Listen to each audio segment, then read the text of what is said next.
জয় শ্রীকৃষ্ণ। রাধে রাধে। নমস্কার, সবাইকে সুস্বাগত জানাই আমাদের বৈদিক ধর্ম তথা সনাতন ধর্মীয় তথ্যমূলক চ্যানেলে। সকলে কেমন আছেন? নিশ্চয়ই ঈশ্বরের অশেষ কৃপায় সকলে ভালো আছেন, সুস্থ আছেন। ফাল্গুন মাসে আপনার বাড়িতে যদি এই 9টি প্রাণী আসে তবে আপনার ভাগ্য পরিবর্তন হতে চলেছে বিরাট আকারে। আপনার দুর্ভাগ্য দূরীভূত হয়ে সৌভাগ্যে রূপান্তরিত হবে। বাস্তুশাস্ত্র অনুসারে যদি এই 9টি প্রাণী আপনার বাড়িতে বা আপনার বাড়ির আশেপাশে বসবাস করতে শুরু করে তবে এটি আপনার উজ্জ্বল ভাগ্য এবং আপনার ভাগ্যের উন্মোচনের সংকেত বলা হয়েছে এটিকে। যদি এই প্রাণীগুলি আপনার বাড়িতে আসে বা আপনার বাড়িতে বসবাস করতে শুরু করে তবে আপনাকে বুঝতে হবে যে মা লক্ষ্মী আপনাকে সন্তুষ্ট করেছেন এবং খুবই শীঘ্রই মাতা লক্ষ্মীর আগমন ঘটতে চলেছে আপনার গৃহে। আসুন তবে আমরা জানি কোন সেই 9টি প্রাণী যাদের বাড়িতে আসলে বাড়িতে অর্থ ও সমৃদ্ধি আসে। তবে তার আগে যদি আপনি চান যে মাতা লক্ষ্মী দেবীর আশীর্বাদ আপনার উপর অক্ষুণ্ণ থাকুক তবে অবশ্যই ভিডিওটি আপনারা সম্পূর্ণই মনোযোগ সহকারে আপনারা শ্রবণ করবেন।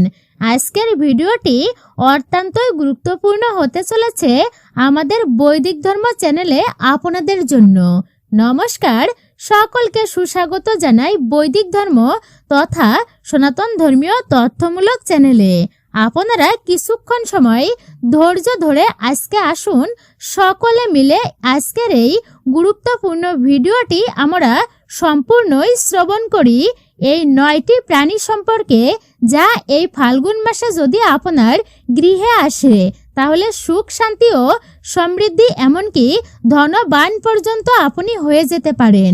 আপনারা জানতে পারবেন কোন সেই 9টি প্রাণী এবং আসার কারণই বা কি শুধুমাত্র আপনার গৃহে। ভিডিওটি যদি শুরু থেকে আপনারা শেষ পর্যন্ত ভক্তি ও শ্রদ্ধা সহকারে শ্রবণ করেন তাহলে ভিডিওতে অবশ্যই একটি লাইক করবেন আর কমেন্টে অবশ্যই জয় মা লক্ষ্মী দেবীর জয়, জয় শ্রীকৃষ্ণের জয় অথবা আপনার গুরুদেবের নামটি একটি বারের জন্য হলেও লিখে জানাতে ভুলবেন না। বিশেষভাবে অনুরোধ জানাচ্ছি অবশ্যই লিখে জানাবেন এবং আপনার মূল্যবান মতামত অবশ্যই জানাবেন। তাহলে চলুন প্রবেশ করা যাক আজকের মূল ভিডিওতে। তবে অবশ্যই যদি আপনি আমাদের চ্যানেলের নতুন দর্শক হয়ে থাকেন চ্যানেলটি সাবস্ক্রাইব করবেন, পাশে থাকার নোটিফিকেশন বেল আইকনটি অল করে দিবেন। ভিডিও থেকে আপনি উপকৃত ও সমৃদ্ধ হবেন। ফাল্গুন মাস তথা এই ফাল্গুন মাস হচ্ছে অত্যন্ত পুণ্য ও পবিত্রের এবং ভক্তির মাস, আধ্যাত্মিকের মাস, সাধনা করার জন্য শ্রেষ্ঠ মাস বলা হয়েছে এই ফাল্গুন মাসকে। বসন্তের রাজ, ঋতু রাজ বলা হয়েছে এই ফাল্গুন মাসকে। সমস্ত শুভ কার্য ও নতুনত্বের আগমন হয় এই ফাল্গুন মাসে।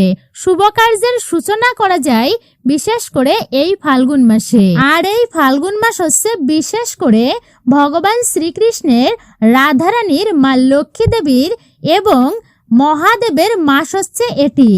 অবশ্যই এই মাসটি অত্যন্ত পুণ্য ও পবিত্র। বিশেষ বিশেষ তিথি রয়েছে এই মাসে। শিবরাত্রির মতো পুণ্য ব্রত পালিত হয় এই মাসেই। এই মাসে রয়েছে পবিত্র দোল পূর্ণিমা। আরও অনেক তিথি রয়েছে, বিশেষ করে একাদশী তিথি যা অত্যন্ত পুণ্য ও পবিত্রের বলা হয়েছে ব্যক্তিদের জন্য। ভগবানের কৃপা লাভের জন্য এক বিশেষ তিথি এই মাসেই রয়েছে। আসুন এইবার আমরা জেনে নিই সেই 9টি বিশেষ প্রাণী সম্পর্কে। প্রথমত হলো প্রজাপতি। বিভিন্ন রঙের সোনালী প্রজাপতি খুবই শুভ সংকেত নিয়ে আসে ব্যক্তিদের জীবনে।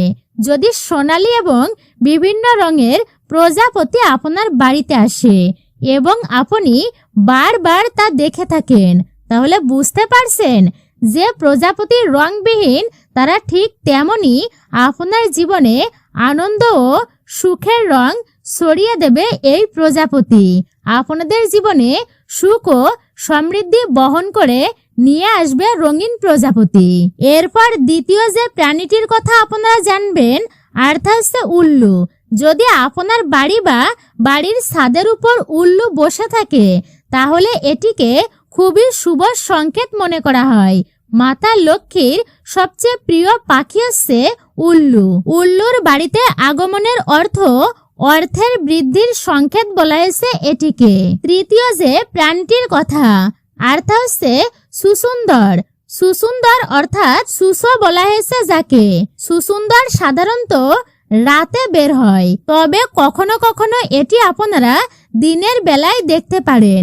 সুসুন্দর যে বাড়িতে প্রবেশ করে সেখানকার ভাগ্য বদলে যায়, বিশেষ করে এই ফাল্গুন মাসে বলা হয়েছে। এর পরবর্তী হচ্ছে তোতা পাখি। যদি আপনার বাড়ির ছাদের উপর এই ফাল্গুন মাসে একটি সবুজ তোতা পাখি দেখা যায় তবে এটিকে খুবই শুভ সংকেত মনে করা হয়।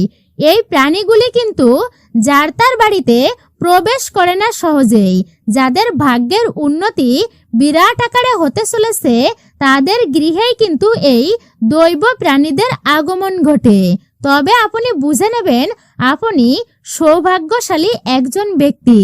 আপনার ভাগ্য চমকিয়ে যেতে চলেছে বিরাট আকারে এই ফাল্গুন মাসেই যদি এই প্রাণীগুলি আপনাদের বাড়িতে আসে বারবার, তবে বিভিন্ন ধরনের সংকেত নিয়ে আসে আপনাদের জীবনে।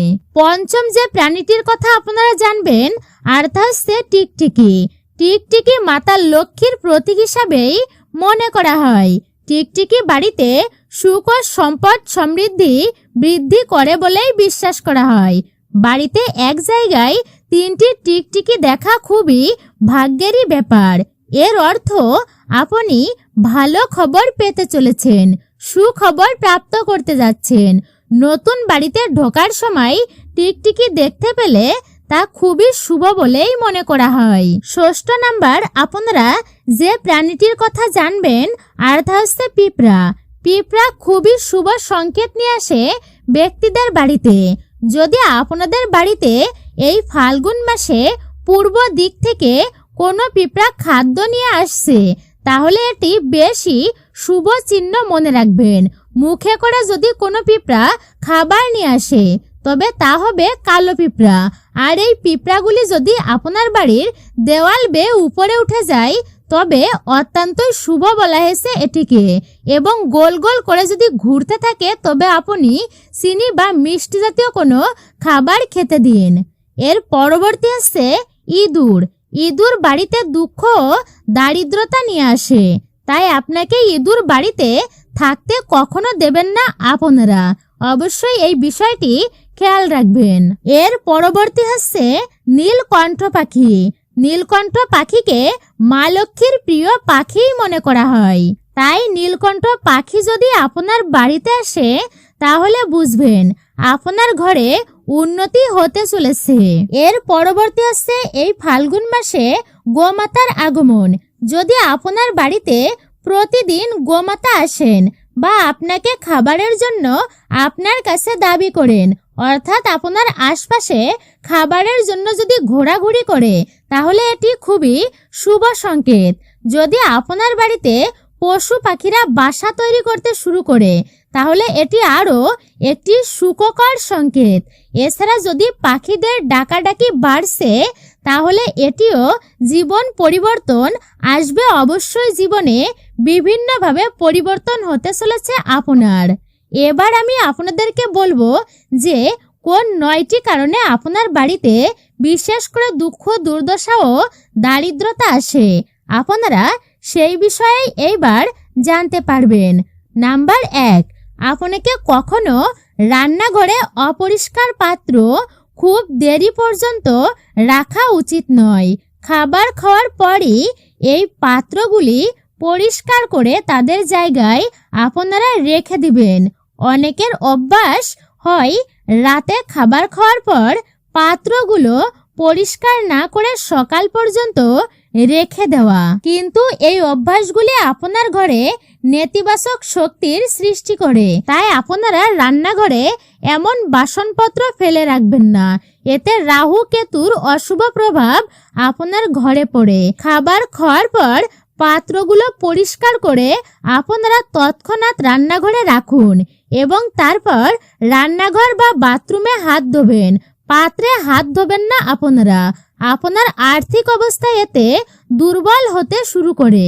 নাম্বার 2, আজকাল দেখা যায় কি সবাই বিছানায় বসে কোনো কাজ করতে শুরু করে, টিভি দেখা বা বিছানায় শুয়ে খাবার খাওয়া। কিন্তু এই অভ্যাসগুলো খুবই খারাপ। এতে ঘরের লক্ষ্মী আমাদের থেকে রুষ্ট হয়ে যায়। স্থাপত্য শাস্ত্রে বিছানায় বসে খাবার খাওয়ার জন্য নিষেধ করা হয়েছে। স্থাপত্য শাস্ত্র অনুযায়ী বিছানায় বসে খাবার খেলে ওই বাড়িতে স্থাপত্য দোষ সৃষ্টি হয়, যা আমাদের বিছানাকে মিথ্য করে তোলে এবং বাড়ির সুখ শান্তি ভঙ্গ করে।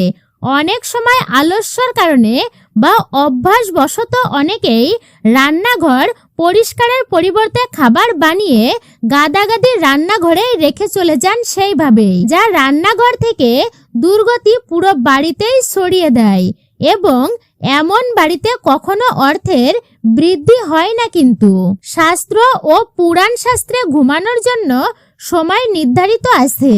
সূর্যোদয়ের আগে অবশ্যই প্রত্যেকের জেগে যাওয়া উচিত এবং রাতের সময় ঘুমানো খুবই ভালো বলেই মনে করা হয়েছে।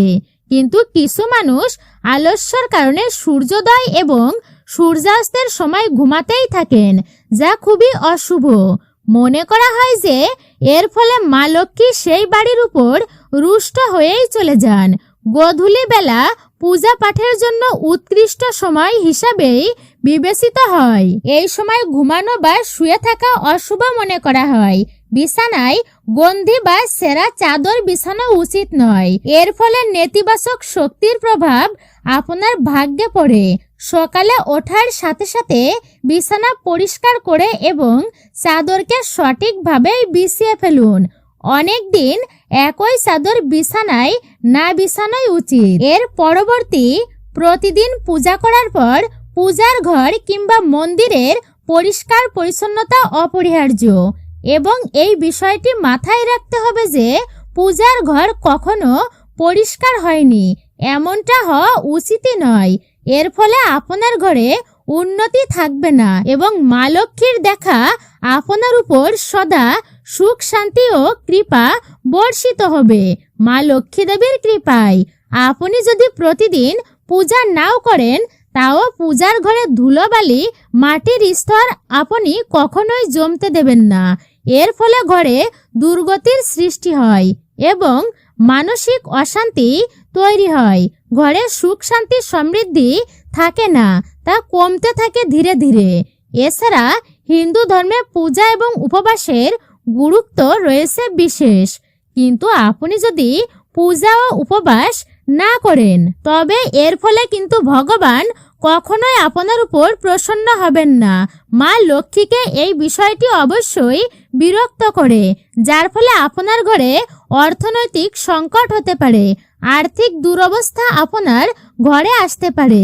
স্থাপত্য শাস্ত্র অনুযায়ী রাতে কাপড় ধোয়া থেকে আপনারা বিরত থাকবেন, কারণ রাতে নেতিবাচক শক্তিগুলি বেশি প্রভাবশালী হয়।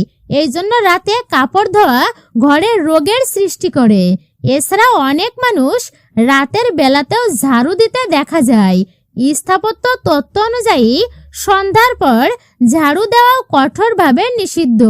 শাস্ত্র অনুযায়ী ঝাড়ুর মধ্যে মা লক্ষ্মীর বাস, তাই যেই ব্যক্তি রাতের বেলা বা সন্ধ্যার পরে ঝাড়ু দেন, মা লক্ষ্মী তাদের কাছে রুষ্ট হয়ে যান তাদের গৃহ থেকে, তাদের ব্যবহার ও আচরণের কারণে। অনেকেই এই অভ্যাস রয়েছে অনেকের মাঝে, যে স্নান বা অন্যান্য কাজ করার পর বাথরুম পরিষ্কার না করে অন্য কাজে চলে যান। এই ধরনের মানুষের অভ্যাস তাদের জীবনের সমস্যার উদ্রেক করে। এছাড়া আপনার ঘরের বাথরুমের দরজাগুলি সবসময় আটকানো অবশ্যই উচিত। এছাড়া বাথরুমের দরজাগুলি সর্বদাই আটকানো অবশ্যই উচিত। এর ফলে ঘরে কখনোই অশুভ বা নেতিবাচক শক্তি ছড়িয়ে পড়তে পারে না। সাধারণ মানুষের মধ্যেই দেখা যায় অনেক ব্যক্তিদের ক্ষেত্রেই, যারা নখ জীবন তাদের সূর্য গ্রহ দুর্বল হয়ে পড়ে তাদের জীবনে। এই ধরনের চোখের সমস্যা থাকে এবং কোনো কারণ ছাড়াই অযথা কলঙ্ক পায়। সেই সাথে অনেকের অভ্যাস হয় যে তারা বিশেষ করে উদ্রে জুতা চপ্পল ফেলে দেন। জুতা ফেলার এই অভ্যাস আপনার জীবনের নেতিবাচক সৃষ্টি তৈরি করতে পারে। বিশেষ করে জুতাগুলি কখনো প্রধান দরজায় আপনারা ভুলেও রাখবেন না। এটা মা লক্ষ্মীর প্রবেশে অবরোধ সৃষ্টি করে। জুতার জন্য সবসময় একটি র্যাক বানিয়ে রাখুন বা আপনারা দূরে রাখুন দরজা থেকে এবং জুতাগুলি সেখানেই রাখুন। এছাড়া পুরনো ডায়েরি যেগুলি আপনি ব্যবহার করেন না সেগুলো ঘরে রাখবেন না, বিশেষ করে ছড়িয়ে ছিটিয়ে। স্থাপত্য শাস্ত্রের মতে পুরনো ডায়েরি নেতিবাচক শক্তির কারণ হতে পারে, যার প্রভাব পরিবারের সদস্যদের এবং তাদের উন্নতির উপর পড়ে। তাই পুরনো বা অকার্য ডায়েরি তৎক্ষণাৎ বাইরে আপনারা বের করে দিন। পাশাপাশি ঘরে পুরনো খবরের কাগজও জমা করে রাখবেন না। এটি ঘরে দারিদ্র্য সৃষ্টি করে, যার ফলে পারিবারিক অশান্তির পরিবেশ সৃষ্টি হয়। তাই আজই পুরনো খবরের কাগজ আপনারা বাড়ির বাইরে বের করে দিন। নাম্বার 7, জ্যোতিষ শাস্ত্রের মতে কাউকে সূর্যাস্তের পর টাকা দেওয়া উচিত নয়। এর ফলে আপনার ঋণের বোঝা বাড়তে পারে এবং আপনার দারিদ্রতা সংসারে প্রবেশ করতে পারে। এর ফলে অর্থের ক্ষতির যোগ হয়ে যায়। সন্ধ্যার পরে দুধ, দই এবং লবণের মতো জিনিসের দানও করবেন না। এই দান করার ফলে আপনার অর্থনৈতিকভাবে ঘরের সংকট সৃষ্টি হয়, আর্থিক সংকট। এছাড়া যারা ঘরের প্রধান দরজায় অন্ধকার করে থাকেন, সন্ধ্যার সময়ে ঘরের দরজাগুলি অর্থাৎ ঘর অন্ধকার করে রাখেন, বিশেষ করে তাদের এই কাজগুলো বিশেষ করে করা একদমই উচিত নয়। তাদের শুভ কাজ পর্যন্ত এর ফলে বিগড়ে যেতে পারে, অর্থাৎ নষ্ট হয়ে যেতে পারে শুভ কাজগুলি এর ফলে। নাম্বার 8, আপনাদেরকে জানিয়ে দিই, ঘরে লাগানো ঘড়ির স্থাপত্যর সাথে বড় সম্পর্ক আছে। যদি আপনি আপনার মাথার নিচেই ঘড়ি নিয়ে ঘুমান তবে এর ফলে আপনার খারাপ শুরু হতে থাকে এবং ঘরের দেওয়ালে টাঙানো ঘড়িটি সবসময় চলন্তই থাকতে হবে। যদি সেই ঘড়ি বন্ধ হয়ে যায় তবে ঘড়িটি আপনারা তা সারিয়ে নিয়ে আসুন। বন্ধ ঘড়ি কিন্তু ঘরে আপনারা রাখবেন না। ঘরে সর্বদাই চলমান ঘড়ি রাখতে হবে। যদি আপনার ঘরে এমন কোনো ঘড়ি থাকে যা বন্ধ রয়েছে কিংবা খারাপ অবস্থায় আছে তাহলে সেটিকে দ্রুতই ঘর থেকে বের করে দিন এবং ঠিক করা সম্ভব হলে অবশ্যই ঠিক করে এনে আবার পুনরায় তা লাগান। যদি ঘড়িটি এমনভাবে নির্জীব থাকে তবে তা আপনার সময়ও থামিয়ে দেয় এবং তার কাছে কখনো কখনো লক্ষ্মী থাকা যায় না। এছাড়াও বৈদ্যুতিক সম্বন্ধীয় খারাপ যন্ত্রপাতি ঘরে রাখা স্থাপত্য দৃষ্টিতে অশুভ মনে করা হয়। তাই খারাপ যন্ত্রগুলো ঠিক করুন অথবা ঘর থেকে বাইরে বের করে দিন। বিদ্যুৎ সম্বন্ধীয় খারাপ যন্ত্রগুলি অপ্রয়োজনীয় চাপের সৃষ্টি করতে পারে এবং এর ফলে ঘরের শিশুদের মানসিক এবং শারীরিক অবস্থার অবনতি ঘটে। এছাড়া ঘরে কখনো পুরনো বা খারাপ বা জং ধরা তালা রাখবেন না। এর পেছনের তালাগুলি পরিবারের সদস্যর উন্নতির বাধা সৃষ্টি করে। এই জন্য এই তালাগুলি দ্রুতই আপনারা হটিয়ে দিন। রান্নাঘরে কখনো খালি পাত্র আপনারা ভুলেও রাখবেন না। সব সময় চুল্লিকে পরিষ্কার পরিচ্ছন্ন রাখা উচিত। এর ফলে ঘরে সুখ শান্তি ও সমৃদ্ধি আসে এবং এর ফলে সমাজে মান সম্মান মিলবে। পুরাণে বলা আছে যে চুল্লিতে খালি পাত্র রেখে কখনোই এটি এড়ানো উচিত নয়, অর্থাৎ খালি পাত্র রাখবেন না চুল্লিতে, কারণ এইভাবে ঘরে দারিদ্র্যের বাস হয়। এর ফলে এদের ঘরে কখনো বরকত হয় না যারা চুল্লিতে খালি পাত্র রেখে দেয়। রান্নাঘর মন্দিরের পরে সবচেয়ে পবিত্র জায়গা বলা হয়েছে এটিকে। এখানে দেবদেবীর বাস হয় বিশেষ করে। জয় শ্রীকৃষ্ণ, রাধে রাধে। এটাই ছিল আমাদের বৈদিক ধর্ম চ্যানেলের আজকের ভিডিওটি আপনার কাছে কেমন লেগেছে মতামত জানাতে একদমই ভুলবেন না। আপনি যদি আমাদের চ্যানেলের নতুন দর্শক হন তো বিনীত অনুরোধ করব চ্যানেলটি অবশ্যই সাবস্ক্রাইব করবেন, পাশে থাকার নোটিফিকেশন বেল আইকনটি অল করে দিবেন, ভিডিওতে লাইক করবেন এবং কমেন্টে আপনার মতামত জানাবেন। সকলে ভালো থাকুন, সুস্থ থাকুন, পরম করুণাময় ঈশ্বরের অশেষ কৃপায়।